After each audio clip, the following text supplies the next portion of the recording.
అండి మీడియా పీపుల్కి.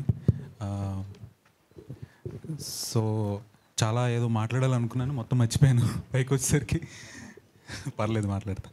So yeah, I think 2022లో ఆగస్ట్లో నేను ఆడిషన్ ఇచ్చాను, first time online audition. Later on 2024 జూలైలో ఇక్కడ స్టేజ్ మీద ఉన్నాను. It's been 5 years of journey and 2 years with the movie. అసలు wonderful journey and acting with bros. అసలు ఒక సొంత అన్న తమ్ములతో చేసినట్టు అనిపించింది నాకైతే. మా డైరెక్టర్ ప్రొడ్యూసర్ థ్యాంక్స్ చెప్పొద్దు అన్నారు స్టేజ్ మీద, చెప్తే మాత్రం ఆఫీస్కి కూడా రాని అన్నారు. బట్ చెప్పకుండా ఉండలేకపోతున్నా. Yeah, thank you to my director, producer and all the cast and crew who have work for the movie. Thank you so much. And ఒక్కసారి మూవీ చూడండి, డెఫినెట్లీ మీకు నచ్చుతుంది. That's for sure. Yeah, thank you. Super, thank you. Balu. Hi అండి.